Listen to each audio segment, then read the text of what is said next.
So a very warm welcome and welcome to my spare room. And so this session, like Shelley said, I'm really excited about. I'm going to do a really quick overview of some of the careers that you can go into in computing, but the really important people and the really interesting people will follow me. So computing, what is a career in computing really about? And we've given it that title because people tend to have some very stereotypical views of what computing actually means. So what we're just going to be looking at in this session is, once I can get, so a bit of an overview from me about, so some of the possibilities. It is not detailed or exhaustive because it's an ever expanding field. So it's just to give you a bit of an insight into the range of different possibilities open to you. And then you're going to be hearing from the real experts, those professionals and graduates from the university who are working in industry now or who've gone on to study. So I'm delighted to welcome to this session Andrea Bellas, who's studying with us here at Plymouth. Ryan Perry, who is a full stack engineer working at FoundTech.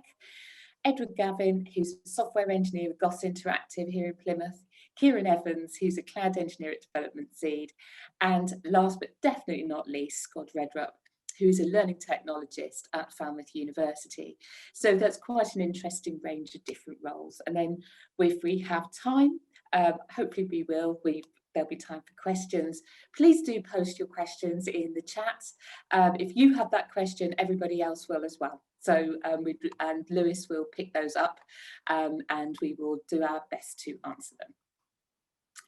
So let's have a look at what are the possibilities open to you. And so like I've said, this is a field that is constantly changing, it's constantly moving forward. And you often hear the phrase that computers are taking away our jobs. Well, actually, I'd be inclined to dispute that actually computers and the way they influence our lives are actually generating more and more jobs. So in essence, they're effectively giving us more work to do. We need more people, we need more expertise, we need those skills.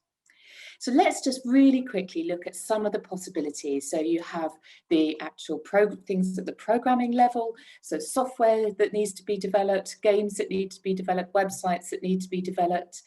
Then you also have your systems and your networks where you need to get your information flowing reliably and securely from one place to the other and to serve different organisations' functions. Then you have the information management, about how you store it, where you store it if you can.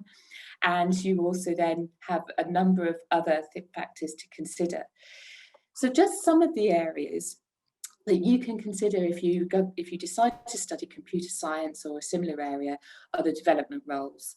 And so these are in areas like software development, so developing apps and developing different programs and also developing operating systems for different computing systems. Then we have our web developers. And so people often think of web development, they confuse it with web design. It actually isn't. It's about the functionality of creating a secure and reliable and high-performing website. So for that, we need the technical knowledge, we need the software behind it, and we also need the information management behind it. There's also, and then of course, games developers. And obviously this is a massively popular area, and games and web has actually sort of glued society together in a way over the last year and kept people busy and kept people active.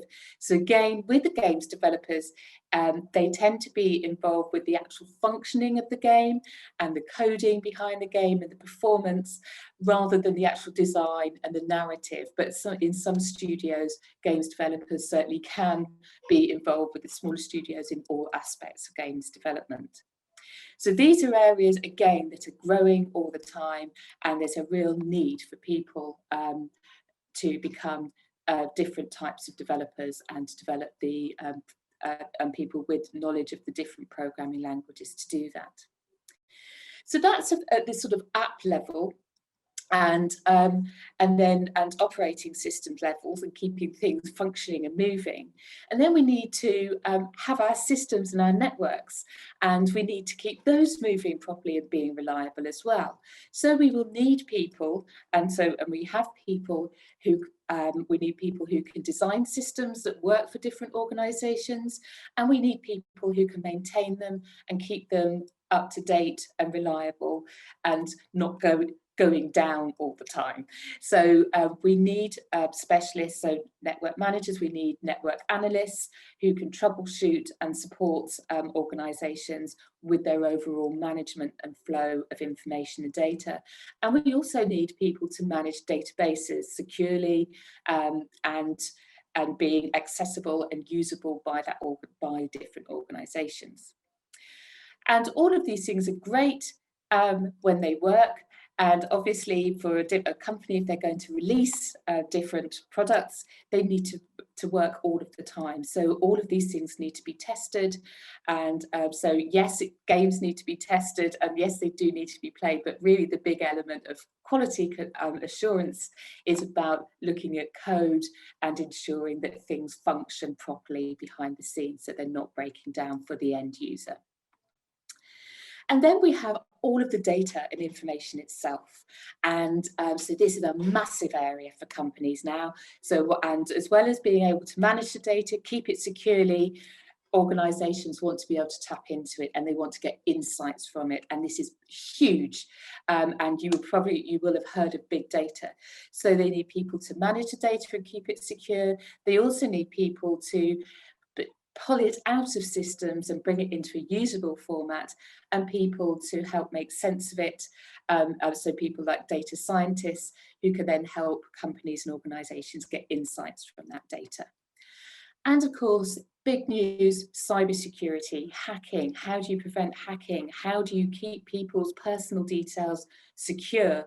And so if you're collecting information from people, how do you ensure that you know it's being kept secure?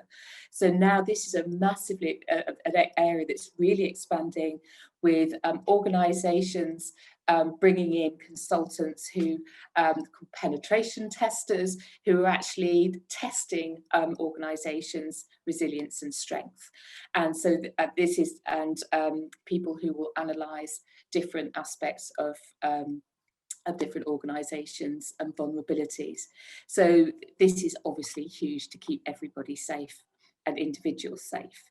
And then for all of these areas, there will be analysts and troubleshooters for every single area. So these are I would say, the more technical areas. It's a bit difficult to sort of subdivide things, but with all of these areas, all organisations will also provide support. So for example, analysts and troubleshooters, but you will also need people to manage these teams. And organisations in the tech industries will need people to promote their products and sell them. So these other roles, you could argue that they're perhaps less applied and less technical, but they do require the knowledge base, and they are no less important to an organisation. So being able to promote and sell products, providing consultancy services and expertise, and then we also move into the area of education at university, at school level, and research and making breakthroughs. So the opportunities are really, really wide. So whether you want to do something really technical, or if you want to use your knowledge and apply it in a different area. So let's just have a quick look at the time. Already running behind, so hurry up, people. So hurry up, Pippa. So who could you work for? So just really quickly, can anybody put in the chat box names of employers? Who do you think you could work for as an IT or computing professional? And if Lewis, you could shout them at me, that would be fantastic. So we got GCHQ mentioned. Fantastic. Google, yes. IBM, Excellent. Apple, found. Amazon, Ford, Microsoft, 2 Microsofts. Look at that. And Brilliant. Epic Games, Riot. Tell me when you want me to stop. Excellent. So you're already, yes. So these are the ones, so Google, are the big ones, Rockstar Games, but also lots of different organisations will require your. So here's a selection. So you've already come up with some good examples. We've heard Amazon, IBM, and Microsoft, and all of those big names. But actually, there are lots of different employers who will need your skills as software developers, as systems managers, and security experts. And so people like these names that you wouldn't associate necessarily with the technology industry, British Airways, Tesco, John Lewis, and also in the health sectors as well, absolutely vital for patient data and for all of the different systems that they run.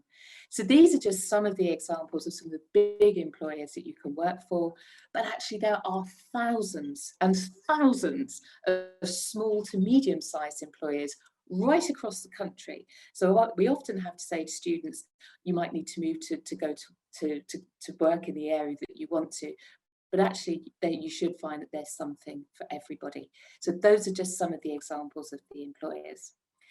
And so why might you want to do this? Why might you want to go into this? Where you have an impact. What you do, wherever all of this technology touches everybody's lives, whether it's at work, whether it's at home, as we've seen over the last year, you will have an impact. Technology has kept us together and it's kept us sane over the last year. So you could be part of that. So you could be making a difference for a big company, and you could be making a real difference to people's lives. Variety. All of the roles that I've mentioned, I think anybody will say on our panel today that no 2 days are exactly the same. There will be certain patterns, but and so you can work for, your days will be different, and the organisations where you could take your skills are all very different. So you can go from anything from big bucks and high earning and commercial all the way through to public sector. Somebody's mentioned GCHQ and making a difference. Challenge. So really getting to the heart of being asked big questions and coming up with solutions to those big questions, particularly in the areas of big data. Creativity, which is something people don't necessarily associate automatically with technology, but all of these roles are being creative. You're coming up with solutions to people's problems, or coming up with solutions to what people want to get from their technology or what they want to get for their organisations. So it requires a creative approach, not just following patterns and known solutions. Pay. What do you think the average IT computing professional gets paid? Quickly stick it into the chat.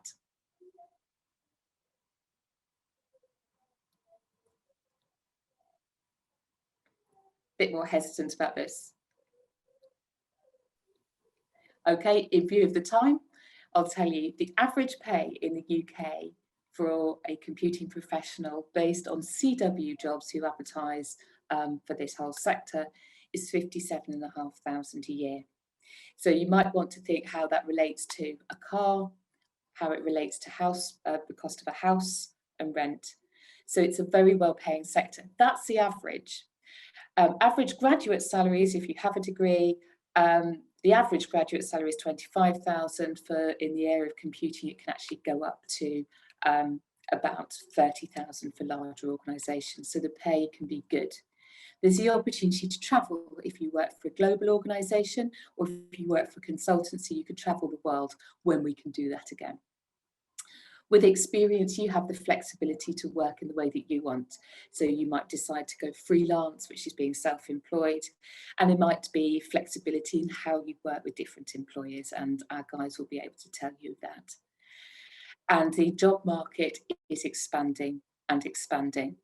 So just to finish with this point, that actually this report in 2020, so pandemic included, the digital technology industry across the board, so there will be, we're talking beyond computing, but it forms a large element of it. It employs 3 million people, and it's projected to grow by 11% over the next 2 years. So it is growing and growing, so there will be opportunities. You need to keep up with the technology and the change, but it's something that there's a real need for people. At the end of 2020 in the pandemic, 10% of all vacancies, all UK vacancies, were in technology roles. So that gives you an indication of the need for people. So if this growth continues, you could be looking at 100,000 job openings per month. That's this year in the backdrop of a pandemic.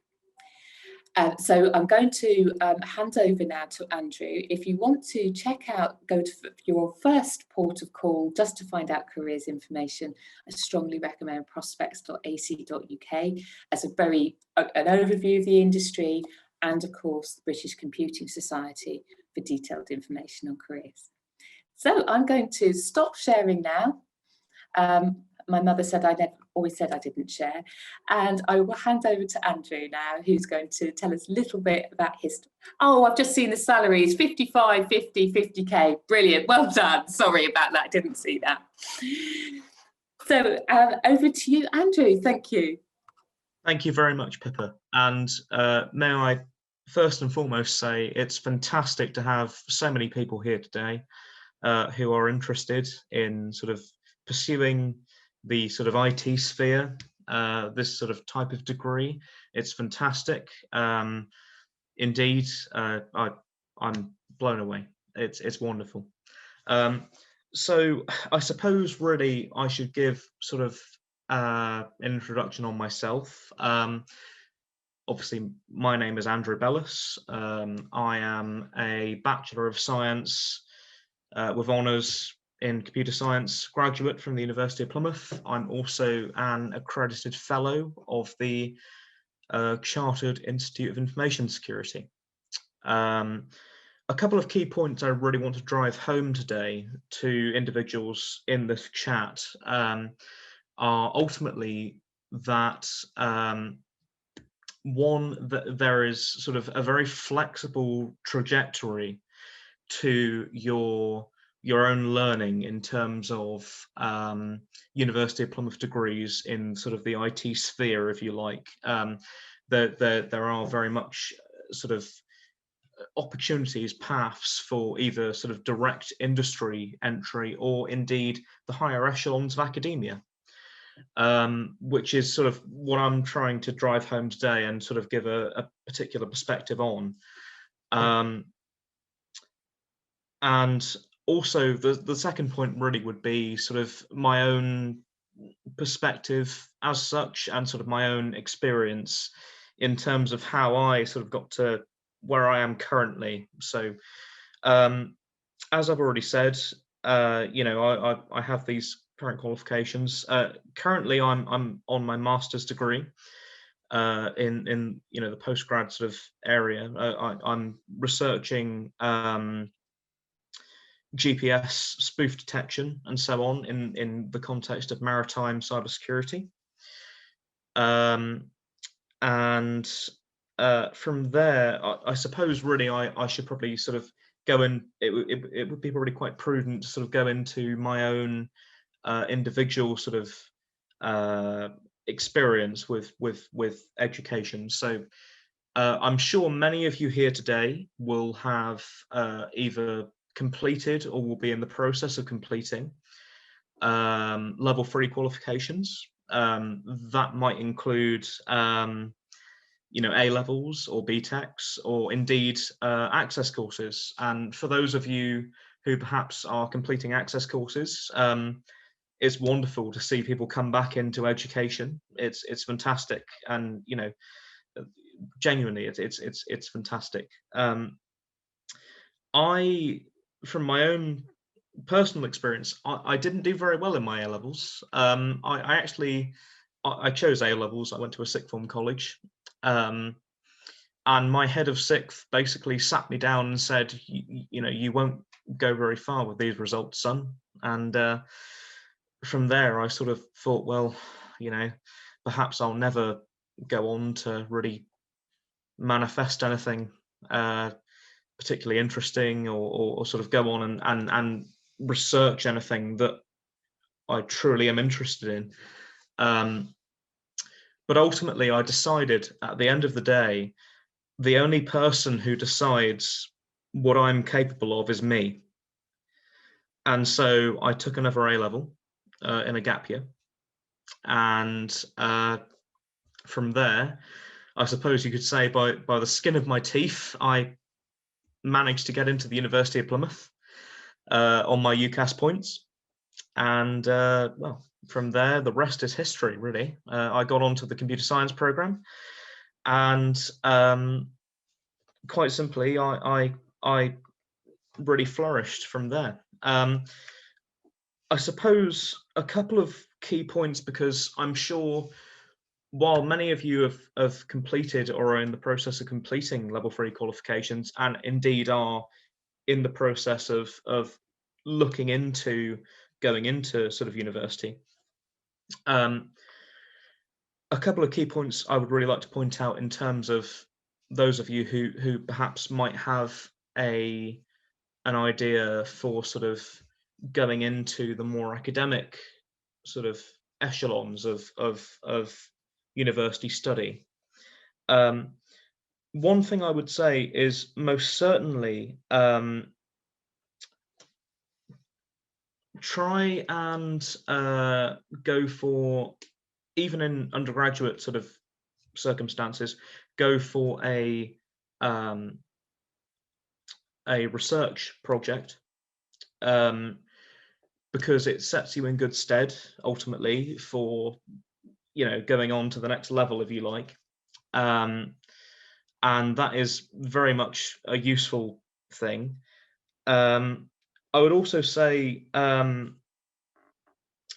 also sort of network with academics, and this is one of the sort of the fantastic things about university, is you have many academics around you who have various interests and are always keen for a chat in terms of their specific interests, if they align with yours, and so on. And from there, you know, you can sort of formulate an idea of sort of where you can go with that. I would also say sort of be thinking of your idea perhaps in the back of your head, on the back burner, I suppose you could say, for your final year project in undergrad, just purely sort of from the first year, just sort of networking and so on, because it is really, really important. And really from there, that's basically my advice. As I say, I'm currently on my master's course, and I really never thought I would get this far, but you know, here I am. So it's doable, you know, it really is, and it's fantastic that the university offers this level of flexibility and nuance in its IT related degrees. And as has been said, I'm happy to take questions at the end. I understand that, you know, it can be a bit daunting at times to sort of speak and you know, and meet the microphone in front of so many people. I'm more than happy to take questions in the chat as well towards the end. But I hope that has, you know, alleviated some concerns and answered some questions. And I think from there, I would yield the floor to the next panelist, if that's okay. Thank you, Andrew. That's absolutely fantastic. So Ryan is our next speaker. I'm sorry I've pushed everybody behind. It would be me, wouldn't it? So thank you very much. So Ryan, if you're ready to say a little bit about your journey, great. Thank you. Hi everyone, I hope you can hear me. So I'm Ryan. I thought I'd start this presentation off with chasing a bit of clout. So you can find me on Twitter at Recall06, or just scan the QR code and it'll take you directly there. So I'm a full stack engineer at Found.Cloud. And what we do is we find ways of reuniting people with their lost property, as well as offering insurance for people and their valuables. So first off, who am I? I like, so I'm Ryan, and I like, you know, rubbish 80s and 90s action movies. I like sailing, and I really want to get a sailboat soon. And I really love expressing my creative side as well. So I like 3D modeling, I like music, and I like programming as well, which I think is a creative outlet too. So what do I do now? So I get paid to build products. That means that I don't just write code for them. I design them, I architect them, I make sure I clear up tech debt, I test them. So there's a whole suite of things that comes with being a software engineer, not just writing functional code. I utilize machine learning, so I train machine learning models, and I use them to reunite people with their lost property, as I said. I don't do it on a 10-foot tall mobile phone, but that drawing looked nice, so I thought I'd include it. I also work with my team to build our tech strategy. So that means that we take the business's goals and the customer's needs, and we prioritize and estimate work in a way that best meets those needs. That involves a lot of talking to not necessarily technical people about technical things. So there's a real suite of communication skills that you have to have in order to be a good software engineer. So how did I get here? I didn't take the most normal path to software engineering. So I started studying music in college. That was my real passion, and it still is.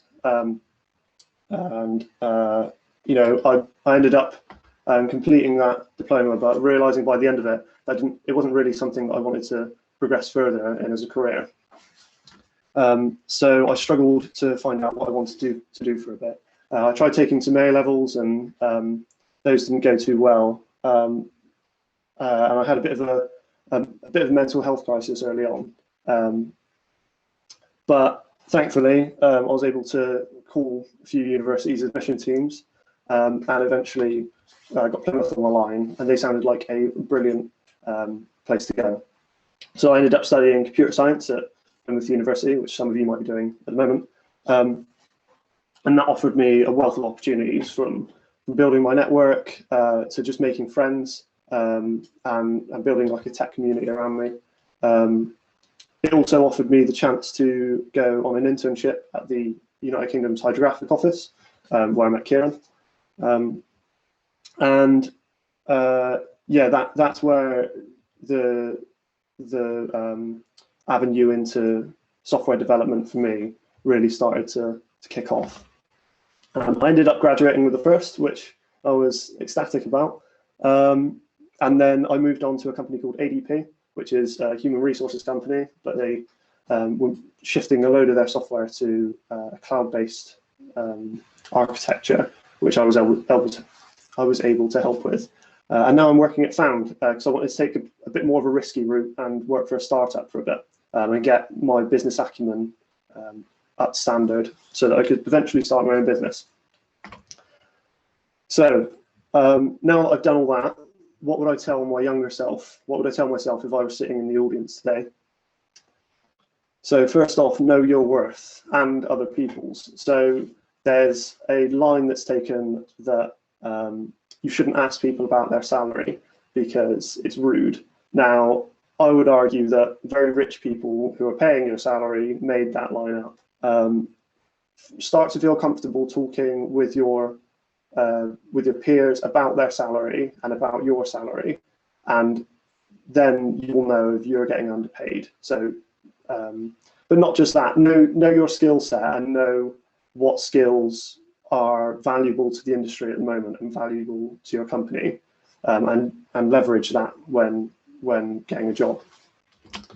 So put yourself out there too, and that means right now, get on LinkedIn, get on Twitter, start an account, add your profile details. I know there are concerns about privacy with social media, but the fact is that recruitment for IT jobs at the moment, for me and pretty much everyone I know, takes place on social media sites like LinkedIn. Recruiters are on there all day, every day, searching for people like you with skill sets like you to place in companies, and you'll get the best shot of getting a company that you want to get in by dealing with a recruiter.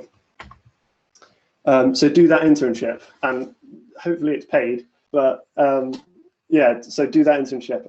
When I got into the hydrographic office, uni offers a range of expertise in academic studies and subjects that are quite scientific, and they're really interesting and amazing. But sometimes you need to get into a workplace and learn about best practice in terms of testing, in terms of code quality, in terms of working with a team that you may not otherwise get.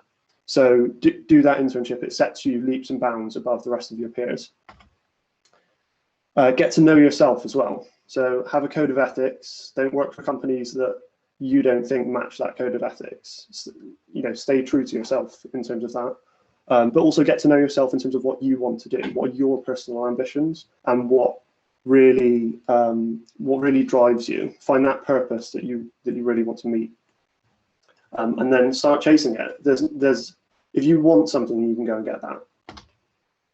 And the biggest one is probably to ask for help and offer it. So those of us who have gone into higher education, we sometimes there's a certain elitism about it sometimes. And that breeds a pridefulness that really isn't helpful to other people that you work with, but also yourself. You really should learn to ask for help. It's a skill that you need to learn and you need to foster, and build a community around yourself that can help you, not just with technical problems, but in those dire moments where you feel like you're burning out. Having someone to lean on is a real key thing to have in building a good career. So that was it, short and sweet.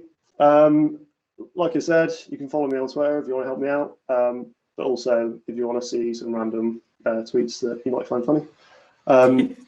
Also, you can really help me out by getting found. It's the app that we make, and you can scan the QR code on the screen now to go to our website and find out what we're all about. Thanks very much. Pass you on to the next speaker. That was excellent, Ryan. Thank you so much. So, Edward, if you're ready to go, sorry, we've got 10 minutes left. Sorry, my fault. So I'll shut up. Over to you, Edward. Thank you. I'll try and keep my one fairly quick then. Okay, Sorry. Yeah, thank you for coming first of all. My name is Edward. I studied computer science at the University of Plymouth. Prior to that, I did a BTEC diploma in IT and an A-level in history, though if you ask my CV, the history one doesn't exist. Did not do great. Anyway, I graduated last year with a first, and very quickly after leaving, I ended up landing a job at Goss Interactive in Plymouth. We're a company that primarily make a content management system and customer relation system called ICM. It allows our clients to build and manage their own websites and also handle interactions with clients and in a digital self-service and assisted service way. And yeah, my work there primarily consists of working on our front-end Java framework that we can use to help clients build the sites and implement bespoke and custom functionality, or we can give to them so that their own internal developers can build sites using our content management framework. At the start, when I started about 6 months ago now, I was mainly doing accessibility updating for our websites. A lot of our clients are public sector, so they have to be held, their websites are held to legal standards on how accessible they are to users who have various disabilities, whether it's visual or physical impairments, so they have to still be able to use websites. And that was a fantastic opportunity. I wanted to learn about an area that I hadn't really been introduced to yet, in how to make web and other applications accessible to this kind of users. And then upon finishing that, and within probably about 3 months of starting there, I was placed on client work, working with clients across the UK to help deliver their websites and implement various bespoke and custom functionality, either for custom things that they needed or to integrate with other third-party providers that they use, which was fantastic, really interesting work. But on top of that, I work on our own products internally as well, helping upgrade and update our framework, keeping it bug-free as possible, and just up to date with any new features that are needed across the framework, as well as working on new products that we are developing at the moment.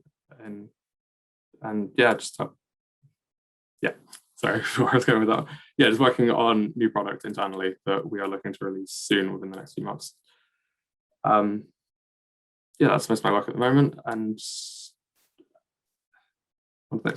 so what I would tell myself if I was sitting in the audience right now is simply really just to keep an open mind about where you want to end up after your degree or during it or anything. Because if you had asked me prior to starting the degree what I wanted to do, I would have said I was probably going to be a teacher afterwards. And as you can tell by the fact I'm not doing a PGCE at the moment, that didn't end up happening. And during university, during my second year, I found a quite large passion for native Android development and application development for mobile in general. And then on third year, I expanded on that and ended up getting heavily involved in web development through various modules at the university and low-level graphics programming using frameworks like OpenGL and doing procedural content generation for games and stuff like that there. And through that, I sort of realized that maybe teaching wasn't what I wanted to do. I heavily enjoyed the ability to learn new frameworks and new technologies and experience the various challenges that programming has to offer. And I ended up deciding to ditch the teaching thing and go start looking for a career in computing. And what I found at GOS was that they are heavily invested in supporting that. So as well as doing the work that I do there now, we are given self-development time to help work on other projects, mostly relating to what we do, but just and to help develop our own skills internally. And they are heavily interested in helping us develop as developers and learning new technologies and bringing our own talents into the work that we do there. And that has absolutely helped me flourish as a developer even since leaving university. That's absolutely fantastic. Thank you very much. I'm sorry. That's okay. If I didn't want to interrupt. So thank you. And so keep an open mind, and really interesting about how your career evolved as a result. So thank you very much, Edward. And so our next up is Kieran, and then before we have Scott at the end. So thank you very much, Kieran. There we go, there's a new one. So everyone, just going to kind of give you a whistle-stop tour of my life since I started at Plymouth to now. So let's see if I can change slides. Okay, so a very quick kind of overview. So I started computer science at Plymouth in 2014, did a placement at the UK Hydrographic Office in 2016, same place Ryan did his. Graduated in 2018, worked at the Hydro for 2 years, now I'm working at Development Seed. So we'll just go through university, my placement, my first proper job, and then now. So we'll cover off uni first. So as I said, studied computer science from 2014 to 2018. Had no computer science background. Got BCD in my A levels, so I didn't do great. Like in terms of like maths and physics, I thought they'd be important in computer science. Turns out they weren't. So that was really handy. An overview of my course. Essentially, I just made lots of games somehow. So you'd have thought I've gone into game development. But really kind of like the magic was just to do the coursework. I was a power leader as well, helped out at open days, competed with friends. So what I found really useful in my studies was having a peer group of friends that I could kind of just snidely compete with, and we'd all try and beat each other on our grades. So that was a really healthy environment of sitting in a room going, oh, I've just made something a lot better than yours, and then you having to beat them at that. So a few more pictures of coursework that we did. That was my favorite one, was Nigel's a couple of years ago, making essentially a flight sim in DirectX. That was pretty fun. And then kind of at the end of that, I was awarded Best Cloud Computing Project for my dissertation. And that purely came about from the placement I did. So we'll talk about my placement. So I was a Java software engineer intern at the UK Hydrographic Office for about 14 months. So they were at the careers fair at Plymouth, and I saw a big poster, and it basically said, do you want to do an internship? You need to know Java and SQL. And I was like, oh, happy days. That is essentially the second year syllabus. So I applied there. They're based in Taunton. It's a tiny little office in the middle of nowhere, but they have the global monopoly on maritime navigation products. So essentially anything that has to get shipped around the world, they by law, by international law, have to have the hydrographic office's products on board to be able to sell. If they don't have those, then they get fines. It's a pretty nice monopoly for an office that's landlocked. So whilst I was on my placement, I did kind of loads of stuff, so big data science, agile development. I got the chance to be a STEM ambassador, so I volunteered at a local library teaching little kids how to program. That was good fun. Did careers fairs for the company. And at the end of it, I saved up enough money and enough holiday to go interrailing for 2 weeks. That was kind of a nice happy bonus at the end. Within the job, kind of get to play with fun data sets. So bathymetry data is kind of point cloud data about the depth of the ocean. As you can see, I used the absolute ton of tools that I never really touched at uni. So it was a good experience, and it gave me the chance to come back to uni with fresh ideas for projects, which I never thought I'd have. So then I graduated, that was great. I got a first, which was nice. I moved on to getting my first proper job. So as anyone who's clever would do, I just took the job that the Hydro offered me after my internship. So I went back there as a Java engineer for a year and a bit.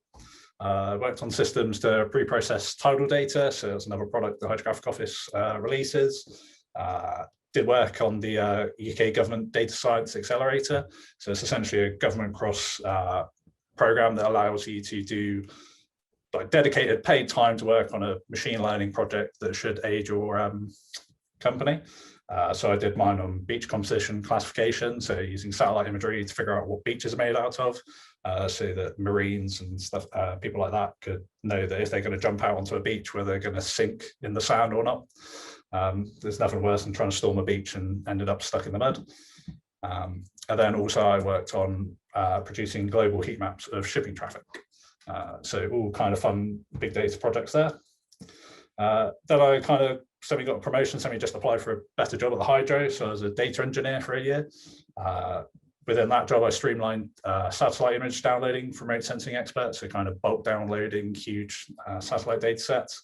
I created a pipeline and created the world's highest resolution mangrove data set that we could find on Google publicly available. But yeah, that was really good. Gave me a good chance to kind of blog out in the public, do a few talks. So yeah, I did my first non-government speaking gig. So there's some mangroves there for you. There's me giving a talk at a kind of like a tech meetup. So that was a good chance to get some public speaking experience. There's one thing that I found that I really enjoyed. So then we come on to now. So I decided in the middle of a global pandemic last year to leave a job that was 10 minutes down the road that I could safely walk to a job that had no physical presence in the UK whatsoever. So now I'm a cloud engineer at Development Seed. Last year I created pipelines to ingest private small sat imagery. So these are kind of like little, almost like milk crate sized satellites that companies are putting out that are taking thousands and thousands of pictures a day. But NASA want those available for their researchers. So that was a NASA project that they sponsored. I've been promoting and coaching agile software development in the company as well. So they're kind of they're similar to a startup where they don't really have too many processes in place. So it's nice for them to have kind of like a corporate software engineer turn up and kind of tell them how things should be done. And at the moment, I'm currently working on a serverless project in AWS to download kind of petabytes of satellite imagery, again, for NASA. There's the project there, it's HLS, if you ever want to work on satellite imagery. And then, yeah, fun fact, I've never met any of my colleagues in person. Usually, I know that, if you get a new job, currently you can kind of go to an office and pick up a laptop. But as you can see on the map there, there's me in the UK on my own. We kind of dotted around the place. So they're based in DC, but we've got people in Peru, India, Portugal, you name it, they've got people there. Yeah, and that's it. Details are on the bottom. I guess the slides are going to get shared out, but feel free to message me and ask any questions. It was amazing, Kieran. Thank you so much. Such another great presentation. And so our last, but very patient and definitely not least speaker, Scott. So thank you very much for waiting, Scott. And sorry, everyone, we are just running behind. I'm going to be in trouble. All right, thanks, Pippa, and thanks for that, Kieran. There's certainly a lot of nostalgia there, looking at some of your projects you've made of Nigel's modules. I remember similarly making some crazy boating game for him. So yeah, my name's Scott Redrup. I'm a senior learning technologist at Plymouth University. I work in a wider digital learning team, and I sort of have 4 learning technologists reporting to me. Some of you might be wondering what a learning technologist is and what does that even mean. I imagine if Pippa had asked you to name some example IT jobs, not many of you would have put learning technologist. I certainly didn't know what it was when I was studying at Plymouth. But effectively, my job is to support staff who are looking to implement technology into their teaching. So this could be something that's kind of really something as simple as setting up a quiz, so ensuring that the quiz is kind of optimized using the right question types. It's got a good sort of pedagogic background. Or it could be something more complicated, such as organizing a peer assessment activity. So that's kind of where a student submits a piece of work, that work's then distributed to a bunch of other students, they all mark it, send it to the teacher to moderate, and then evaluate and give the grades back to the students. So even just describing that process is quite complicated. Actually translating that into technology can have some bumps. So yeah, my job is to kind of take the staff member through the process, making sure they know what they need to be doing at each point and giving the best possible experience for students. During a pandemic, when teaching has gone pretty much online for the past 12 months, I'm sure you can imagine it's been a really, really busy year. I worked as a learning technologist. I sort of interned at Plymouth when I was studying as part of their TELMED department, which is their sort of learning technologists for the medicine and dentistry schools.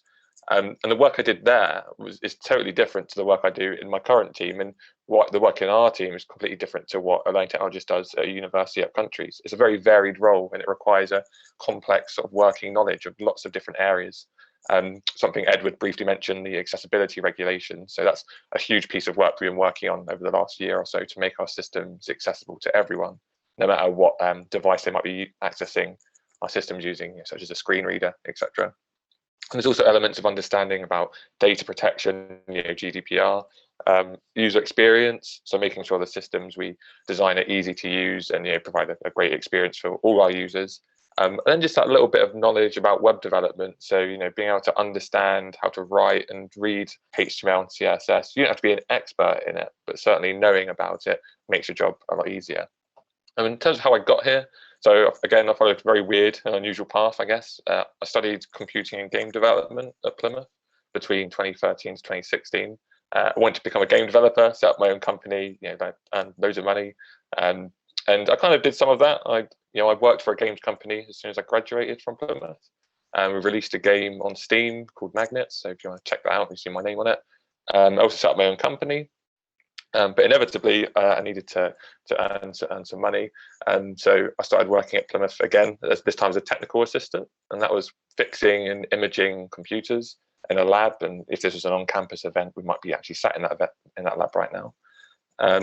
But yeah, eventually that contract ran out and I needed to find another job. So I went to Exeter and worked as a digital marketing PPC expert, and that's pay-per-click advertising.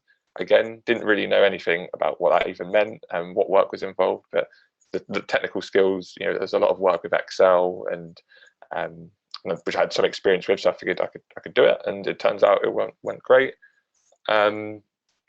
In between all this, I'm still working on games in my spare time. I take part in game jams, which are kind of a 48-hour event where you make games and post it online and let the community tear it apart.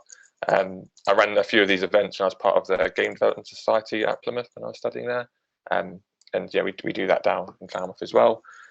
If I was sat in the audience today, I think the most important skill I'd really encourage everyone to learn and to get good at is learning how to get good at getting an answer to a problem. I know it seems quite vague and quite fluffy, but we always used to joke when we were studying that a good degree is a degree that can tell you how to Google effectively. And what I kind of mean there is you're always going to encounter problems or questions that you just don't know the answers to, especially when you're supporting a whole range of software And especially in the last 12 months, I've had to learn lots of new technologies to support the move to online teaching. You'll kind of encounter this when you do your dissertation. If you decide to go to university, you won't have your project supervisor to answer all of your questions. You need to know how to get the answers for yourself and how to get them quickly. I think it's a very underrated skill, and underrated also in the sense of how difficult it actually is to get really good at getting answers to your own problems. So yeah, I'd advise we take anything away from studying this talk. It's just knowing how to Google and find answers. But yeah, I think that's my spiel. That was amazing. Again, thank you so much, Scott. And so get good at getting answers. And we do have some comments in the chat. I'm going to, so I just wanted to say a massive thank you to our speakers who are all, so give them a round of applause, please, on the, there we go. They have been absolutely brilliant. And I'm sorry, we are running behind. That's all I'm going to say. But a massive thank you to Andrew, Ryan, Edward, Kieran and Scott. Really great presentations. If you have any questions, we'll pick them up through the day. But yes, thank you so much. And handing back to you, Shirley, and I'll take my punishment later. No croissants for you now. So, right, yes, we're on to the next. Thank you all so much. Thank you for attending, and thank you to the panel. And yes, my A-level results were rubbish as well. So they do not define you. What defines you is keep at it. Brilliant. So you've got a choice of big data or cybersecurity coming up next. Hooray!